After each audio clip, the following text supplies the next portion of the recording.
ministro de Trabajo y Promoción del Empleo, Alfonso Adriancén, nos está acompañando. Muy buenas noches, ministro. Buenas noches, Maite. A mí me gusta su ministerio, es Ministerio de Trabajo y Promoción del Empleo. A mí también me gusta mi ministerio. Que es un punto fundamental, porque no solamente se trata de proteger un derecho que es el del trabajo, sino promover el empleo. Y concretamente sobre este asunto de los limpiaparabrisas, de si vamos a empadronarlos, la pregunta es, ¿qué hacemos con tanta migración, más de 1 millón de ciudadanos venezolanos, que todavía no se integran de manera adecuada a la PEA? ¿Qué está haciendo su ministerio para poder ayudarlos a que se integren adecuadamente y no terminen de ser estigmatizados como está pasando actualmente? No solo el ministerio, sino el conjunto del Estado tiene que actuar. Buenas noches, discúlpame. Buenas noches. Sí. También un saludo a todos los televidentes del programa. No solo es nuestro ministerio, sino el conjunto del Estado el que tiene que actuar. Muchos de los migrantes cuentan con títulos profesionales, pero no son reconocidos en el Perú. Otros tienen oficios, pero no hay cómo convalidárselos.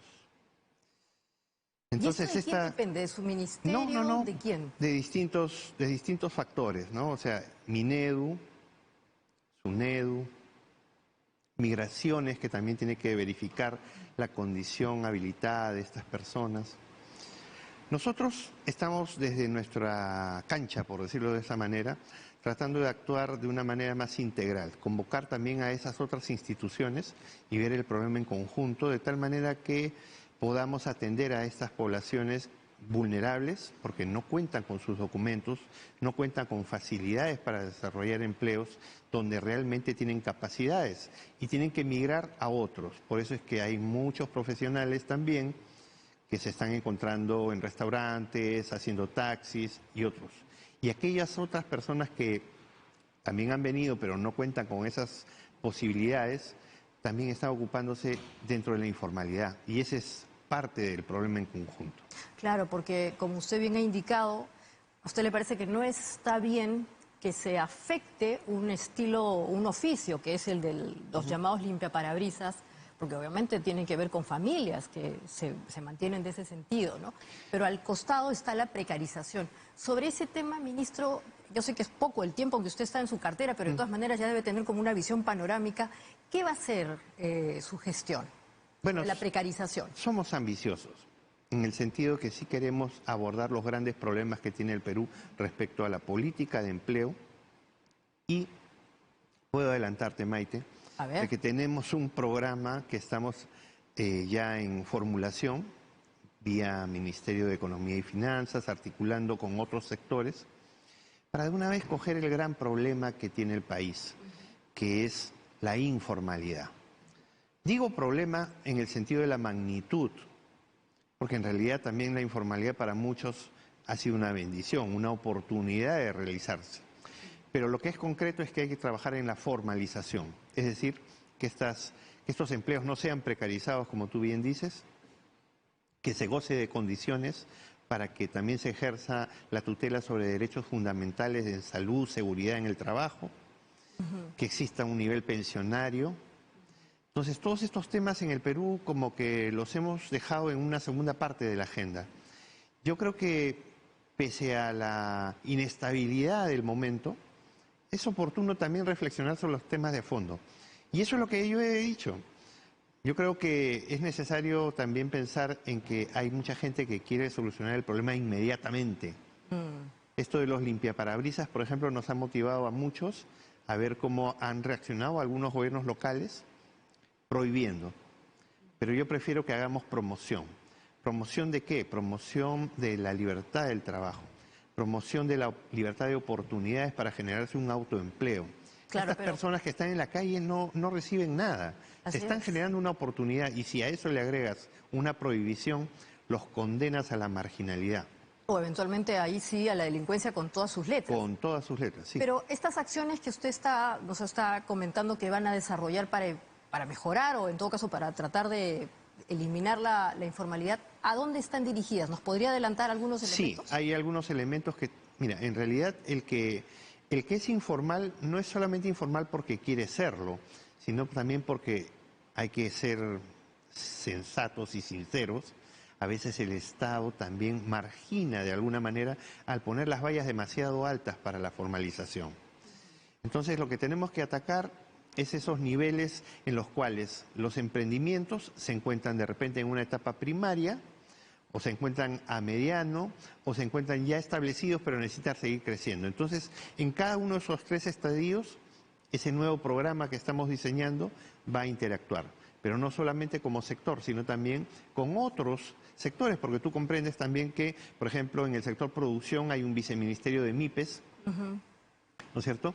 Hay ya experiencias para la promoción de esos empleos, de esas empresas, y nosotros lo que queremos es articular en su conjunto. Por ejemplo, tenemos ya muy avanzado con el MINCETUR un tema que tiene que ver con la generación de empleos en el turismo. Entonces, vamos a tratar de funcionarnos y generar un programa mucho más contundente para esto. Claro, y sigamos hablando de la informalidad, ministro. En efecto, hay una gran masa de personas que se emplea a través de sus propios emprendimientos, pero la gran mayoría de personas lo hace de manera personal, unipersonal. Para ese mundo, los pescadores, las empleadas de trabajo, las propias amas de casa, porque esas señoras también trabajan y hacen un trabajo muy relevante, para ese cúmulo de personas, si las vemos en el largo plazo, justamente a raíz de los temas previsionales, ¿qué tipo de medidas está ensayando su gestión o va a proponer?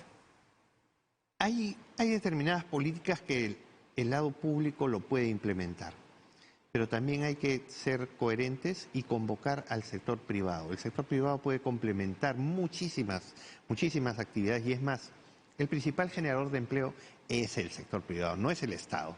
El Estado es un promotor de políticas.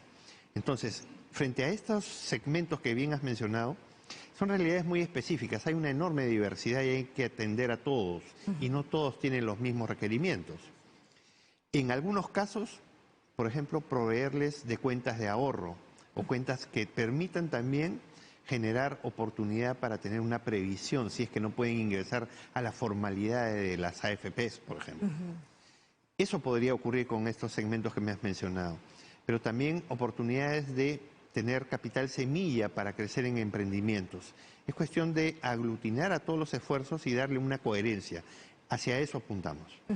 Y ya que estamos hablando de sectores específicos, tenemos todo el asunto de la carrera pública, que lamentablemente vemos cómo hay que decir las cosas como son, se ha destruido, de alguna manera se ha deteriorado mucho en los últimos meses, y particularmente el Congreso es un espacio en donde estamos viendo que hay muchísima sensibilidad porque pareciese que hay demasiados trabajadores en condiciones de, digamos, puestos de confianza o tercerizados, y entonces aparecen estas situaciones tan particulares que ya están lindando con lo delictivo.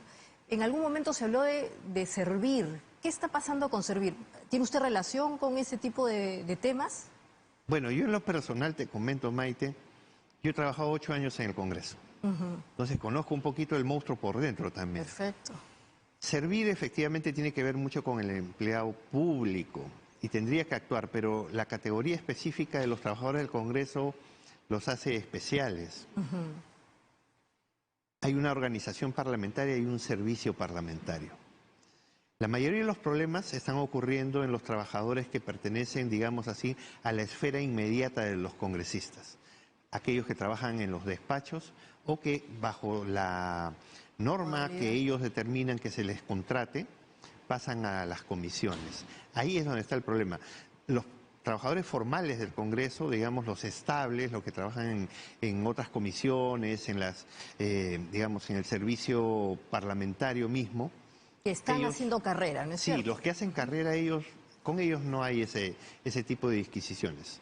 El problemita está en los que están en despachos, que en su mayoría solo obedecen o dependen de la voluntad del parlamentario, y es ahí donde ocurren estos hechos que yo me he permitido decir son totalmente transgresores de los derechos de los trabajadores. Y ahí es donde tenemos que atacar. Yo creo que SUNAFIL debería también acercarse un poquito a esto y ver un poco la realidad, hacer algún tipo de fiscalización inopinada que de repente permita establecer vínculos de denuncia. Porque muchos trabajadores están ahí en estas circunstancias, pero no hacen la denuncia porque tienen el temor de hacerlo. Además, parece que hasta creyese en alguno de estos no sé, trabajadores que es parte del sistema. O sea, que lo han normalizado, que les extraigan parte de su salario para efectos no conocidos, ¿no? Sí, es lamentable que ocurra eso en un poder del Estado, pero como te digo, yo también he trabajado en el Congreso y creo que el Congreso también va a encontrar seguramente una fórmula para poner un coto final a esto. Uh-huh. Y respecto de temas, digamos, que están también en el candelero, todo este asunto de la tercerización, ¿allí exactamente su gestión va a tomar algún tipo de medida específica? ¿Cómo está avanzando? Ya nos hemos pronunciado porque existe un fallo judicial. Este tema de la tercerización, tú recordarás, estuvo enmarcado dentro del contexto del gobierno anterior y provocó muchos problemas entre el sector empresarial y el sector sindical. Incluso generó la ruptura del espacio de diálogo natural que tenemos con el Consejo Nacional del Trabajo. Entonces, lo que nosotros estamos haciendo es que estos temas que ya están judicializados continúen ahí y que se agoten las instancias y se resuelva por la vía esa controversia. Paralelamente, estamos construyendo con cada una de las entidades que conformaban el Consejo Nacional del Trabajo espacios bilaterales de diálogo. Cuando yo llegué al ministerio dije que quería hacer una agenda laboral para la paz social. Tú recordarás ese contexto en el mes de enero, convulsionado, que ya no es el de hoy. Pero tenemos que afianzar el diálogo y tenemos que afianzar nuestra voluntad de también vivir en una sociedad pacífica. Y donde hay oportunidades de trabajo, Las oportunidades de trabajo se ha destruido. Sí. ¿Cómo se va a promover también la inversión? O sea, porque ahí también tiene que haber un trabajo conjunto entre el Ministerio de Economía y el sector que usted lidera. Sí, pero básicamente con los sectores que promueven y que generan el empleo.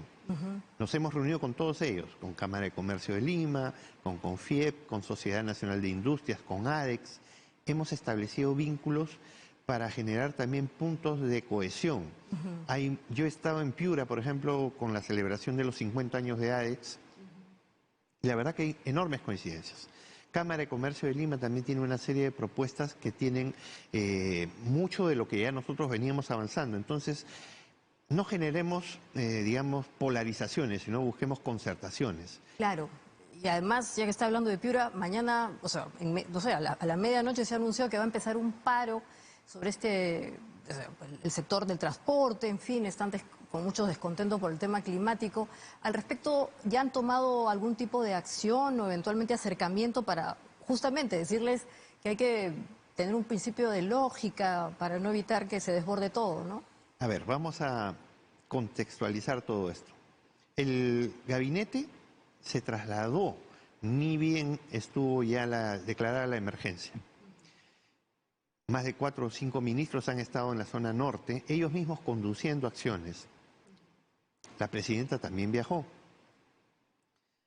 Producto de eso ha habido un estado de remediación, pero también había un problema. Nosotros lo dijimos, lo dijo el Ministerio de Economía y Finanzas, habían presupuestos que no eran ejecutados por los gobiernos locales ni los gobiernos regionales.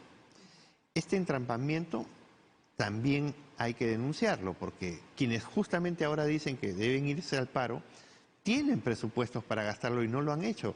Apenas un 10% no es significativo, y menos en un estado de emergencia.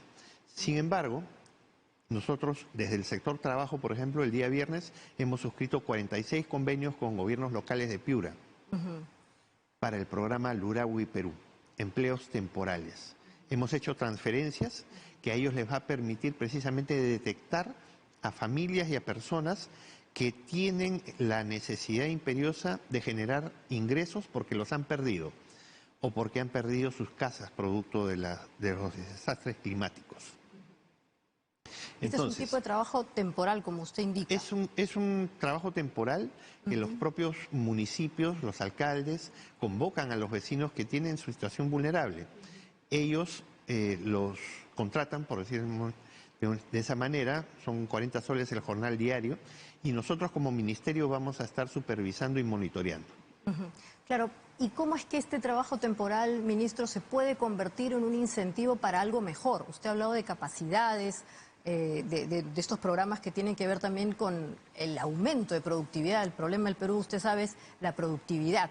¿está vinculado con ese tipo de objetivos más trascendentes o está solamente vinculado a remediar una situación muy concreta? Es hoy no tenemos trabajo y bueno, hay la crisis y tenemos que, como se diría, buscarse la vida. No, sí tiene un elemento de complementación y precisamente es porque necesitamos este otro programa del que te hablo, ¿no? Que tiende a generar ya más condiciones de mayor estabilidad. Lo que le llamamos el trabajo digno, el trabajo estable, productivo, sostenible. Pero un punto de inicio es recuperar la economía familiar, porque incluso eso les va a permitir no solamente subsistencia, sino también, de repente, con suerte, ser el punto de partida de nuevos emprendimientos. Así es. ¿Y en qué sectores se podrían estas personas que temporalmente se vinculan con el gobierno local después recolocarse? ¿Han hecho algún tipo de mapeo? Es mano de obra no calificada. O sea, son personas que, por ejemplo, en una situación de emergencia en distritos, tienen que dedicarse, por ejemplo, a recuperar las zonas devastadas, rehabilitar limpieza, mejoramiento de colegios, de vías. Yo he estado en Ica el sábado. Estuve en Tate, en el distrito de Subtanjaya, y en el distrito de Salas. Salas se hizo muy popular en el verano, a inicios del verano, porque era el barrio chino. Esa zona que habían los bloqueos de carreteras. Ahí donde habían bloqueos de carretera, ahora mucha de esa gente está en Lurahui, Perú, que es nuestro programa de empleos temporales. Entonces es todo un símbolo, que ahí donde hubo incertidumbre ahora hay empleo. Claro, pero le preguntaba, ¿y es posible que estas personas con algún tipo de programa de capacitación puedan después tener empleo digno, como usted dice? O sea, ese eslabón está también planteado. ¿Cómo se produce? Ese enlace es el que queremos afianzar con un programa que atiende y que busca la formalización, o sea, la necesidad de contar con empleos mucho más sostenibles. Por ahora, el Ministerio cuenta también ya con servicios de orientación para la formalidad, pero no en la intensidad de lo que queremos hacer. Tenemos los centros de empleo, por ejemplo. El lunes pasado, ¿no? Hace una semana, inauguramos, después de 3 años que había estado sin usarse, el centro de empleo. Son casi 12 servicios gratuitos que prestamos dentro del Ministerio en la sede central en Lima. Pero no solo estamos en Lima, estamos en distintas regiones a través de una política de alianza con los gobiernos regionales y las direcciones regionales de trabajo. Otro tema, ministro, del que hemos hablado así de refilón, es todo el debate previsional. Hay proyectos, en fin, digamos que hasta incluso hay posiciones opuestas. ¿Sobre ese tema podemos hablar? Sí, hay una... Le pediría solamente un pequeño comentario para poder hacerlo en grande. ¿El Ministerio ya tiene una posición sobre este tema o va a intervenir? Viene trabajando con el Ministerio de Economía y Finanzas y otros sectores involucrados en el tema económico, ya una propuesta. Perfecto. Los alcances aún no se van a hacer públicos porque se está llegándose a consensos también con los agentes económicos. Pero tal vez nos pueda dar un brochazo general después de la pausa. Sí, algo haremos. Perfecto. Entonces no se vayan, amigos, vamos a volver con Diálogo Abierto después de este corte.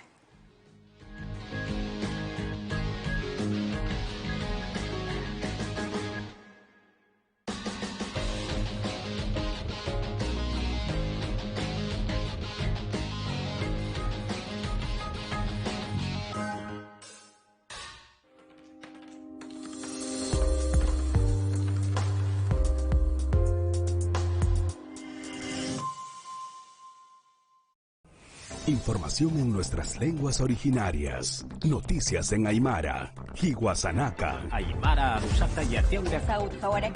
Noticias en Quechua, Ñujanchi. De lunes a viernes en 2 ediciones, 5 de la mañana y 12 del mediodía. Más información que une a todos los peruanos. En simultáneo por TV Perú y TV Perú Noticias.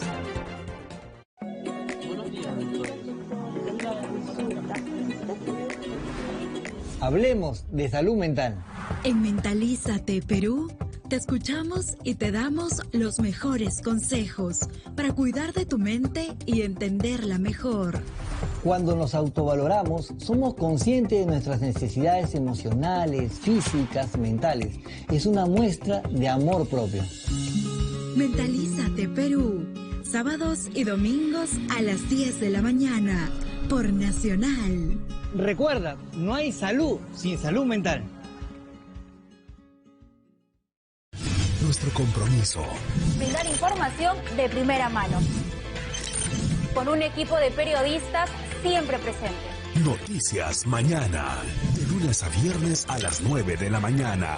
Con Carla Mendoza. Listos para informar. TV Perú Noticias. Siempre informados.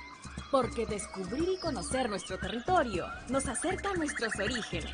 Ayosa no terorika anampite, arium kempes itakake, y yo heitante.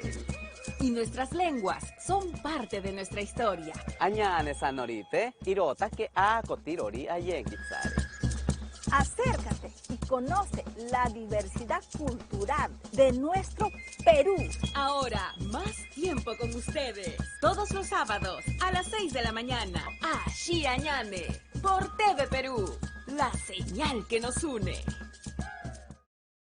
Atención. Las intensas lluvias han puesto en alerta a gran parte de nuestro país y protegernos debe ser nuestro mayor objetivo. Después de las lluvias, limpia posibles aniegos que hayan quedado en techos o suelos. Así evitarás la proliferación de mosquitos o zancudos.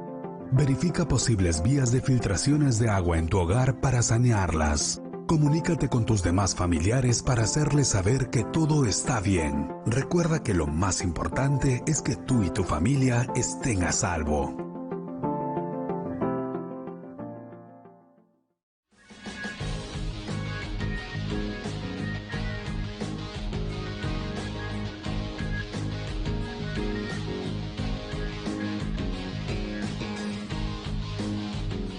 Bueno, estamos de vuelta y seguimos en este diálogo tan interesante. Ministro, así un brochazo general, más o menos por dónde iría una propuesta que tenga consenso, ¿no? Sobre el tema previsional, que fue el último que vimos. El Congreso de la República, como tú bien has dicho, está dividido frente al tema, ¿no? Hay una posición mucho más estatista y otra privatista. El Ejecutivo lo que está haciendo es una mesa técnica, la conduce el MEF. Perfecto. Ellos están llevando, digamos, el peso mayor de todo esto. Nosotros como sector trabajo estamos participando. Hay una serie de propuestas que están, digamos, chocolateándose. Algunas tienen que ver con niveles promocionales para que exista incentivo en la generación de lo que es el sistema previsional. Todos comprendemos que el actual ha cumplido una etapa, es imperfecto porque en algunos modos es muy difícil recuperar, pero lo que se está buscando es una alternativa que sea mucho más simple, más simple. Una de las alternativas, tú me has pedido que te adelante. Un brochazo así. Una de las alternativas tendría que ver con el tema del IGB, por ejemplo. Claro, como incentivo, como un incentivo de formalización además, ¿no? Así es. Hay otras ideas que están ahí, pero todavía no está aterrizado, esto no es oficial. Por ejemplo, cuando tú realizas una compra, ¿no es cierto? Una compra y se deriva un porcentaje de esa compra para una cuenta específica tuya. Es decir, incentivamos también comprar formal, ¿correcto? Entonces, como esas, están habiendo varias, incluso en el nivel asociativo. No se quiere romper tampoco el actual espacio. O sea, hay que por eso buscar cómo se fortalece y cómo acceden más personas al sistema. Perfecto. Y el otro gran tema también tiene que ver con cómo impulsamos también la formalización del empleo propiamente. O sea, cómo mejoramos también condiciones. ¿Sobre ese tema hay algún tipo de medidas? Nosotros, en lo que es generación de empleo, hemos hecho un pequeño, digamos, aporte. El teletrabajo. El teletrabajo era una ley que ya estaba en el Congreso, pero no se había reglamentado y estuvo buen tiempo sin reglamentar. Algunos querían maximizar esto, cargarle todo a la empresa. Otros buscaban dejarlo más o menos hacia el otro lado, ¿no? Con los pesos específicos al empleado. Nosotros hemos buscado mecanismos y hemos hecho un reglamento que equipara las posibilidades y que permite que ambas partes consensúen. Tenemos mucha expectativa en el teletrabajo. Tú misma eres una tecnóloga, por decirlo de alguna manera, ¿no es cierto? Lo promuevo. Así es, promueves, porque los empleos del futuro apuntan a eso. En 25 años, todo lo que existe hoy va a verse transformado en términos laborales. Ya vivimos una etapa desde noviembre del año pasado con la inteligencia artificial. Y estas cosas vienen ocurriendo constantemente y van a transformar las relaciones laborales. El teletrabajo, entonces, es un cambio de paradigma, una nueva modalidad sobre la cual van a interactuar muchos peruanos y muchas personas en el mundo. Y además podría abrir oportunidades de empleo, ¿no es cierto? Porque hay algunos sobrecostos que disminuyen y obviamente, pues justamente, le permite a mucha gente trabajar con más flexibilidad. De hecho, el sector privado aquí ya ha avanzado en esa misma línea porque se ha dado cuenta rápidamente de que elimina esos sobrecostos. ¿Usted tiene un número más o menos para saber de cuánto estamos hablando, cuántas empresas en el Perú a nivel nacional ya están implementando el teletrabajo, lo usan? Lo que sí te puedo decir es que al menos de cada 100 empresas en posibilidad, 7 u 8 ya tienen declaradas teletrabajadores.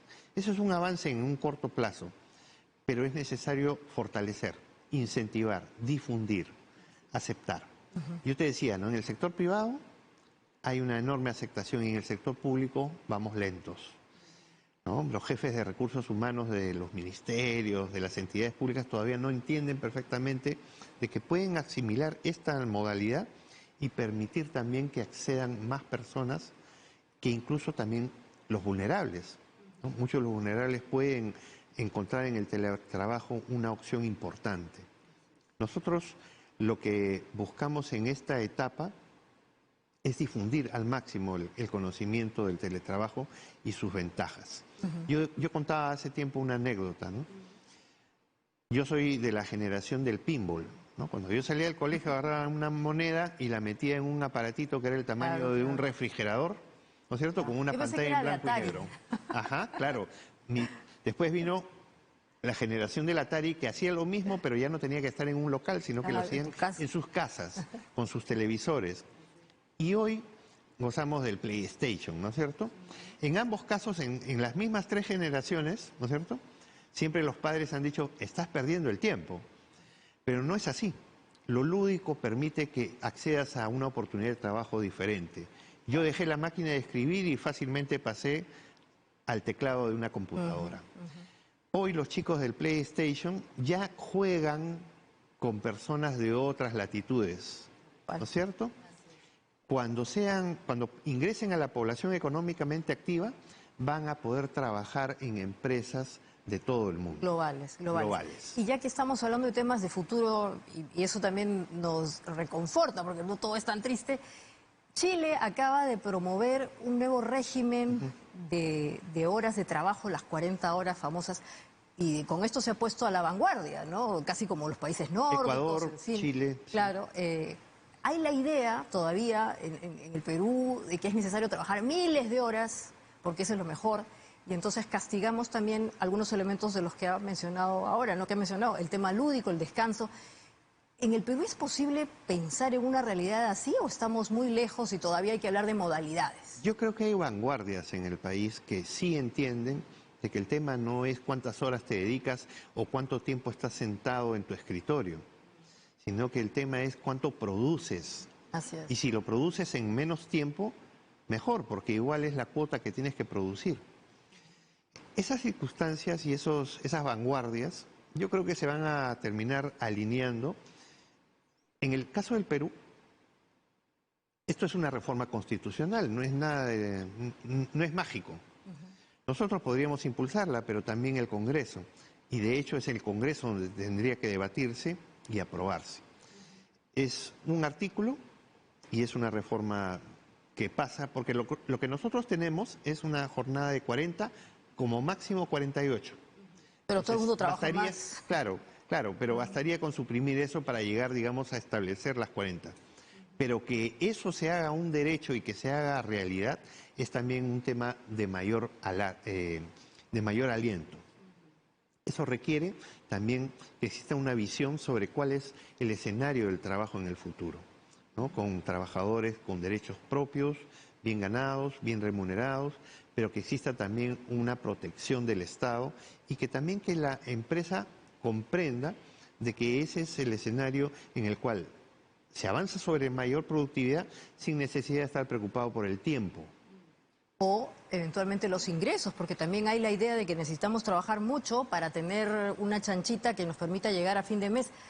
¿Va a haber algún ajuste del sueldo mínimo, ministro? Generalmente el manual dice que cuando baja la popularidad de los gobernantes sube el sueldo mínimo. ¿Acá hacen ese tipo de usos de benchmark o no? Bueno, nosotros estamos empeñados en recuperar el espacio del Consejo Nacional del Trabajo. Es ahí donde tradicionalmente se han discutido estas cosas, de manera técnica. Se hizo por años mucho esfuerzo para llegar a una metodología de cálculo. Finalmente se llegó a hacer, pero hoy no tenemos al Consejo Nacional del Trabajo activo. Vamos a hacer todos los esfuerzos para llegar a una fecha próxima y tener las condiciones para que los actores se sienten definitivamente y retornen al diálogo. Y no solamente el sueldo mínimo, seguramente otras cosas Por más. supuesto, algunas reformas más que tienen que existir en el mediano y corto plazo. Así es. Muchísimas gracias, ministro Maite. Alfonso Adriancén, por esta charla. Creo que ha sido bastante instructiva y también nos ha dejado elementos de futuro que es importante también en pleno siglo XXI empezar a ver. Bueno, no se vayan, amigos, después de este corte.